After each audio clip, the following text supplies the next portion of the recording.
see here. Welcome to my channel, False Life 19. Welcome. Welcome, let's get it. It's UFC Fight Night, Perth, Australia. Ulberg versus Reyes. It's going to be a really good fight. It's a fight night happening September 27th in Perth, Australia. There's some fights that are very fire. This is something that I'm very interested in. 6 fights on this main card. Make sure you pay attention. This is actually going to be a really, really good main card, especially for a fight night. I mean, usually fight nights, you know, are not that hyped up, but hey, these are the ones you really want to watch. I'm going to be doing some breakdowns of the UFC main card event. This one includes a 6-fight card, so it's going to be very interesting, very diverse, very underdog likely that some of these guys are going to come up and actually win. So let's see what happens with that. All right, let's not waste any more time. Let's get straight to it. Straight to it. Let's get it. So we got Tom Nolan versus Charlie Campbell, Justin Taffa versus Louis Sutherland, Jake Matthews versus Neil Magny from Denver, Colorado, Jack Jenkins versus Ramon Tavares, Jimmy Crute versus Ivan Ersland, Carlos Ulberg versus Dominick Reyes. All right, let's get it. That's the main 6-card event. Let's find out who is the predicted winners. Yo, great card, fight night. These fighters are actually, you know, some people that I actually recognize, you know, it's not just no nobodies. So here we go, you know.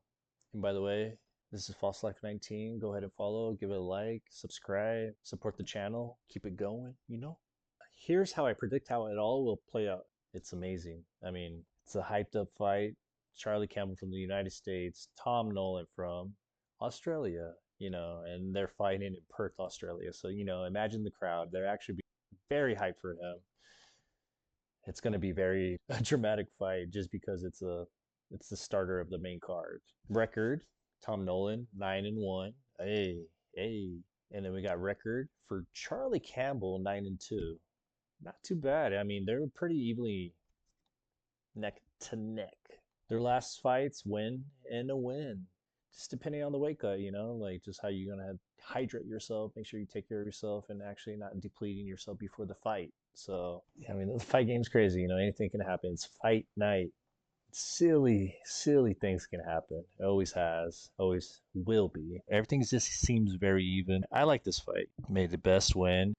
Yeah, if you guys want to just know a little bit more about Tom Nolan, you know, he brings height, reach, and long kickboxing tools, ranging, striking, still developing defensively, but has shown good ability in using range plus volume. I mean, he's always an improving fighter, and his record's not too shabby. Hey, you got Charlie Campbell, very explosive with power in both hands, aggressive, very aggressive fighter. I mean, don't forget about that. Likes to very pressure in your face, but possibly more vulnerable in striking exchanges and maybe more comfortable if Nolan uses distance well. You know, you got to keep that distance. It's about the distance game playing. It's a chess match. Got to keep it very tactical.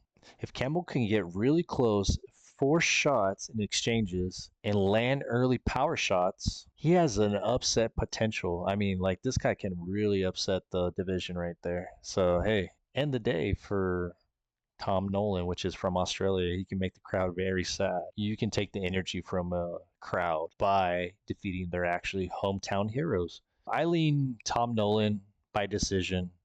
He just got to play his role, you know, like just make sure he actually keeps that distance. He's hometown hero. He is in 9-1, you know, like this guy's got it. If he keeps the distance and the jab, plays it smart, I think he can win. I lean towards Tom Nolan by decision or late finish. That's who I'm going to go for. Next fight. Here we go. The next fight is Justin Taffa versus Louis Sutherland. Hey, this is a really good fight. I mean, we got another home crowd hero over here.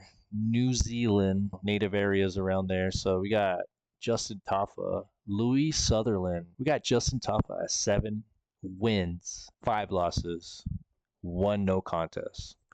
And then we got Louis Sutherland. This is his debut. I hear a very loud voice that he's actually a very great fighter. We'll see how that goes. We'll see if he actually has the cardio to even push against Justin Taffa, a knockout artist. Looking at video, Louis Sutherland actually looks like a very legit fighter, very skilled, very on point what he's doing with his jabs, his power punches. He's a very good wrestler. He's a groundsman. He can do it. He can do it all. Justin Taffa, I at this moment just see him as a knockout artist, if you want to say one punch power. Boom, you're out. If Louis Sutherland just doesn't have it in him that night, yeah, I see Justin Taffa just knocking him out. But hey, I'm taking Louis Sutherland in this. It's just simple and plain. I'm giving it like that. I mean, we got the last matchup that Justin Taffa had was a loss, and it wasn't his best day. And then we got Louis Sutherland, like I said, debut, new kid on the block. Let's see how it goes. I'm gonna go for him. You know, he's from Scotland. We got a New Zealand, but hey, no matter what happens, this is gonna be a great fight. Heavyweights, always quick, and if it's not quick, they run out of cardio and they're done. And it's a very, very boring fight. So let's just not do that. Let's just make it quick. You know, let's get to the next fight. Jake Matthews versus Neil Magny. Oof. What can I say about this one? Jake Matthews, 22-7. That's his matchup record. And we got Neil Magny at 30-14. Here we go. Last fight, they both have wins. So that's awesome. I mean, hey, they're doing something. This is going to be a very interesting fight. Country, Australia, Jake Matthews. We got also Neil Magny in the United States. Height, let's just say it. It's a big difference. We got Neil Magny at 6'3". Jake Matthews, 5'11". We got to see what's going on. Is Jake Matthews going to rush? He's going to wrestle. I mean, Neil Magny's good at the ground, on the ground too, so he has that ground game as well. But seeing Jake Matthews' ground game, it's very, very impressive. It's pretty even, except for the height. Neil Magny does have a lot more fights, impressive fights that I've seen on his end, and from the wins and losses. And Jake Matthews, I mean, he's been around the game for a while too. Don't count him out. He's a straight up killer. I mean, both of them are. You know, just a little fun fact about Neil Magny, professional since 2010. Magny made a name for himself as a competitor on The Ultimate Fighter. I mean, that's how he made his name. Pro MMA record is 30-13. Hey, current win streak, 1 win. Height 6'3", reach 80. You know, he didn't just straight up get drafted into the big leagues. He had to like prove himself. That's what we all got to do. Just prove yourself. Make sure you actually show up. Show up every day. Make sure you're actually putting in the work, put in what's honest, and you will reap those rewards. You can see right here, fighting out of Denver, Colorado. Neil Magny's representing us all the way in Australia. That's amazing. Rooting for the hometown hero of my side. But hey, if you go for Australian fighters, that's fine. Not forcing anything or trying to shove anything down your throat. Just make sure that you go for who you want to go and make sure you're just happy. You're happy in life. But I'm going to go for my Neil Magny. Neil Magny, Denver, Colorado, Haitian sensation. Here we go. He's got this. I would say you can get him by TKO. Do your own research, but this is what I'm saying. Neil Magny by TKO. All right, we got our next card right here. We got Jack Jenkins versus Ramon Tavares. Hey, we got Jack Jenkins at 13-4. Ramon Tavares at 10-3. They both have a loss on each end from their last previous fights, so let's not forget about that. They're very hungry to prove themselves. They don't want to get cut. They want to actually continue up the ladder in the UFC. So hey, it's gonna be an interesting one. Ramon Tavares has a long, long chin. It's kind of crazy. Jack Jenkins is from Australia. Ramon Tavares from the United States of America. So yeah, we got our weight class, reach, and leg reach. They're all pretty even, you know. It's not like nothing too crazy. Like what I've seen from Jack Jenkins, he seemed like he had something going on with him in the last fight, and it didn't seem too good. Tavares seems like a very good fighter himself. Very, very good record. They both have something to prove. So Jack Jenkins might be a little more technical, you know, good mix of striking, some wrestling, takedowns, ability to solid defense, more selective in his abilities to tap in the moment. He's a very game guy. Tavares is very aggressive, tends to press forward, you know, looks for the finish. But his defense is very less tight, you know, just doesn't really defend himself really well. So the exchanges actually turn into damage for him which gives me a little hint that I'm going to go for Jenkins if he actually puts the pressure on Tavares. I would take Jenkins. Jack Jenkins by decision. I see a war happening. I see a lot of like back and forth exchanges, but I don't see a finish. I don't see a submission. I don't see nothing. I see a decision. All right, on to the next fight. We got Jimmy Crute versus Ivan Erslan. Let's break it down. Jimmy Crute, Australia. Erslan, Croatia. Jimmy Crute has a 13-4 2-0 contest. And then we got Ivan Erslan at 14-5. It seems like this card is very hand in hand, even. Like the skill sets on both sides, the confidence is on both sides. It's very, very, very intense fight week.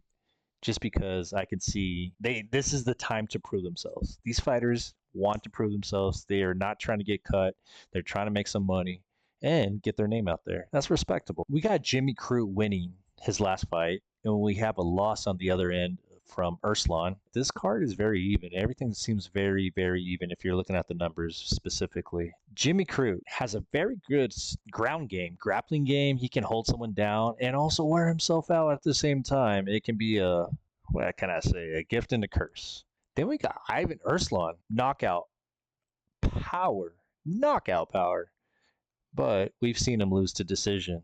Concerns about cardio, from Erslan, I would have to side on Jimmy Crute with this, just having the experience with grappling. Lately, the grapplers have always been dominating. If Erslan can't get back to his feet multiple times after being taken down, he's going to have a long night ahead of him. And that might lead to decision unless Jimmy Crute can finish him on the ground. So I see either a display of just ground game, ground and pound, just kind of grappling, to Erslan just trying to get that knockout. I see Crute just dominating him on the ground, just pinning him. Jimmy Crute all day. All right, we're here for the next fight. And main event. If you didn't know, this is a firefight. This is something that can potentially let these guys rocket into potential superstardom, into their own careers. And if not, they might have to move weight classes. Either or. We got Carlos Ulberg on my left. We got Dominick Reyes on my right. We got Ulberg at 13-1 record. We got Dominick Reyes at 15-4. Both coming in with a win. A win. So hey, they got that confidence level. They got the treadmill, cardio, testosterone, just that's them. Hey, they are on a streak, killer streak. We got Carlos Ulberg from New Zealand. We got Dominick Reyes from the United States, both at 6'4", very even. Like I said, this card has been very even in heights, weights, classes, and reach to leg reach, arm reach, I would say even skill set almost, but there's always something that separates a person. Their reach is dead on even, 77s. You got leg reach to 43.5, 43.5. I mean, what else can you ask for? It's very even. There's no unfairness. I don't know who's actually the most cut in weight. It looks pretty even. So I would say they're coming in at their natural weight, and they will not have like a heavy weight cut. So they will be able to actually perform to their potential. But like I said, let's describe the fights. So we got heavy approach and shark striking. Very, very special kickboxing in this guy, and Carlos Ulberg. He also has range control, so he's very patient. He's more of a patient kind of fighter. I wouldn't say he's boring, but he's more of an opportunist when he sees an opening. He goes with the momentum, and he has that confidence to go with it as well. Like when he has it, he'll go a little harder and harder, and if he doesn't, he'll just take his time to get to that moment. Dominick Reyes, on the other hand, he's a very good striker, very good all-around fighter. He's been in very heavy wars. He's actually had some interesting knockouts, as in he knocked out people and he's been knocked out himself, but he's been on a very good winning streak at this moment. And if we want to get into detail, let's see what's going on with him. So yeah, he has 10 wins by knockout, 2 wins by submission, 11 first round finishes. Very impressive.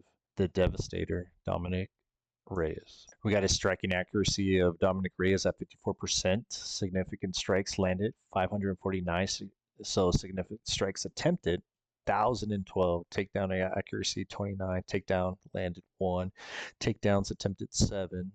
I mean, just the list goes on and on. This guy's impressive. I mean, if you guys didn't know, and he made the radar when he actually fought John Jones, lost by decision, didn't get knocked out, actually stood in the fight, and actually, I would say, gave John Jones a run for his money and run for his belt at the time. But yeah, Dominick Reyes was on a losing streak for a second. I mean, just wasn't doing that great. I mean, let's see. I mean, his last 3 fights have been amazing versus Krylov versus Reyes. Yeah, that's been Krylov versus Reyes was a really good fight. Really, really good fight. If you didn't see that, Reyes versus Smith, another win for him. Reyes versus Jacoby, another win for him. Reyes versus Span. You know, this is where he was on the decline, but he was fighting really, really, really, really good fighters. Very top rank, very heavy in their setting and what they are known for. And you know, you can go on the list. It's Reyes versus Prochaska. You got Reyes versus Blachowicz. Like you have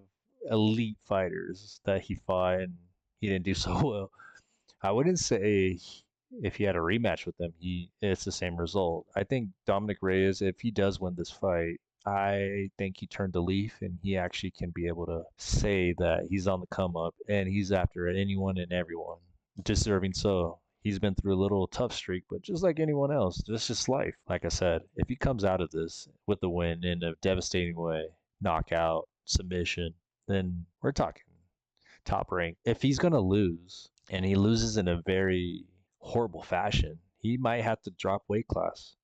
He might have to get cut by the UFC. Dana White might tell him, hey, I gave you your chance and this is it. Bye. Next.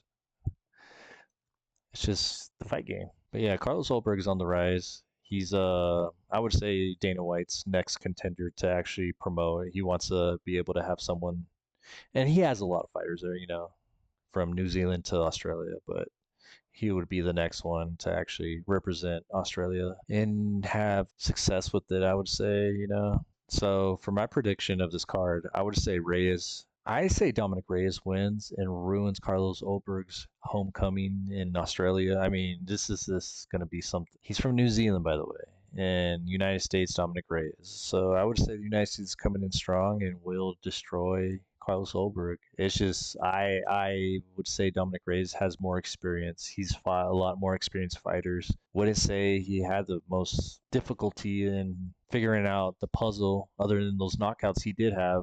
Very devastating. But how he responded to the devastation, he actually came back and he's on a 3 winning streak. And they're not just no slobs. They're very good fighters like I showed you. Carlos Ulberg, I mean, let's check out the lineup that he's fought. 7 wins by knockout, 2 wins by submission, 6 first round finishes. I mean, the guy's a beast. So yeah, like I mean, we'll just go down to the last 3 fights he has. Blachowicz, Ulberg. I mean, he's won versus Blachowicz, which is Dominick Reyes got knocked out by him, right? Blachowicz. So Osmir versus Ulberg. Ulberg won that. Minifield versus Ulberg. Ulberg won that. Ulberg versus Jung. Ulberg won that. Ulberg versus Potieria. Ulberg won that. He's fought some good competition, you know. This is not no, you know, just a new kid on the block. Like I said earlier, fresh feeling. He's just the new kid on the scene of the block. So they're seeing him now. He's always been on the block. And he's always been new. But now they're seeing him for what he is. And he's a great fighter. He's a great fighter. The competition he did fight, I mean, he won that by decision with Blachowicz. So that gives like I wouldn't say red flags. That gives kind of like upper hand to Reyes in a way that Reyes does go on his he goes out with the shield, you know, like he makes sure he puts down. I don't think Ulberg is that confident to go to war with Reyes. I go Reyes, like I said. Might seem very one-sided, but prediction and for who I think will win and what I feel like the come up will be, yeah, Dominick Reyes. Thank you for staying. Thank you for watching. Appreciate y'all. And like I said, if you haven't dropped a comment, subscribed, or liked, go ahead and do that. I'll be posting the recap and see what's really popping, see if we even had anything right of our predictions. So just going to be amazing, just revealing who's the true winner. So just make sure you tune in, subscribe. Appreciate y'all, and we'll do this again. Thanks, peace, and love.